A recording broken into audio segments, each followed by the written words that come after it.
Radhe Radhe. Supreme court ने Banke Bihari corridor का रास्ता साफ कर दिया है। बेशक इस कॉरिडोर से वृंदावन के पर्यटन में बढ़ोतरी होगी। वृंदावन एक बेहतरीन पर्यटन स्थल बनेगा। देश विदेश से घूमने वाले लोग वृंदावन घूमने आएंगे, लेकिन एक गंभीर समस्या भी है, या यूँ कहिए एक सत्य है, और वो सत्य यह है कि यह कोई एक पर्यटन स्थल नहीं बल्कि एक दर्शन स्थल है।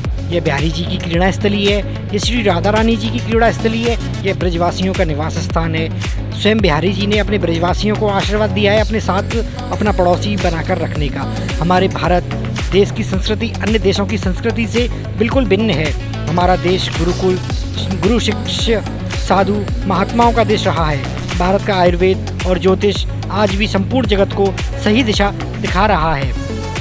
भारत जब अपनी संस्कृति पर चलता था तो सोने की चिड़िया था, लेकिन मुगलों, अंग्रेज़ों के अत्याचार और साजिशों से विदेशी संस्कृति अथवा पाश्चात्य संस्कृति भारत पर हावी होती चली गई और भारत आज तक बर्बाद होता आ रहा है। और यह कॉरिडोर निर्माण भी संस्कृति और इतिहास के साथ बहुत अच्छी तो नहीं, बहुत एक गलत छेड़खानी है, क्योंकि वृंदावन की कुंज गलियाँ, वृंदावन का स्वरूप, ये सब बदलने जा रहा है। हमारे न्यूज़ रिपोर्टर अभिषेक ठेनुआ जी ने वहाँ के स्थानीय वृंदावन के बांके बिहारी जी के जो पड़ोसी हैं स्थानीय लोगों से बातचीत की तो उनका दर्द साफ दिख रहा था। उन सभी का कहना था कॉरिडोर बनने से बिहारी जी का स्वरूप बिल्कुल ही बदल जाएगा। पूरे भारत देश से करीब 150 करोड़ लोग हैं, लेकिन बिहारी जी ने उन 150 करोड़ लोगों में से हमको अपना पड़ोसी बनाया है, हमको अपना आशीर्वाद दिया है। लेकिन यह कॉरिडोर हमसे ये एक जो हमारा सौभाग्य है उसको दुर्भाग्य में बदल देगा। ये जो कुंज गलियाँ हैं, बिहारी जी यहाँ श्री राधा रानी जी के साथ अपने ग्वाल वालों के सखाओं के साथ खेला करते थे, लेकिन ये कुंज गलियाँ ये ख़त्म होने जा रही हैं इस कॉरिडोर के बाद।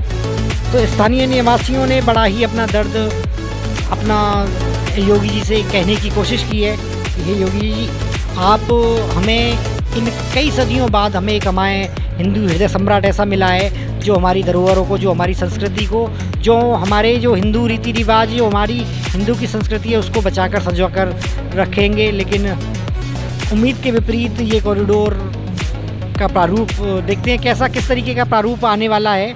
वो तो प्रारूप आने के बाद ही पता चलेगा।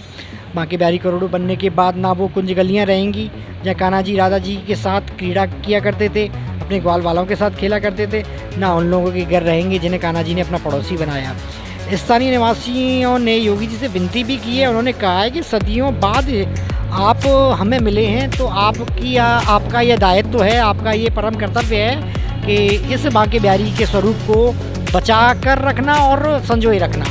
ये कोई नया नहीं है, 500 सालों से ऊपर इस मंदिर को, इस कुंज गलियों को हो चुकी हैं। स्थानीय निवासियों ने एक विनती और भी की है कि कोई ऐसी व्यवस्था की जाए कि जिससे आने वाले श्रद्धालुओं को भी लाभ मिले और वहाँ के जो स्थानीय निवासी हैं उन्हें भी अपना घर छोड़कर ना जाना पड़े।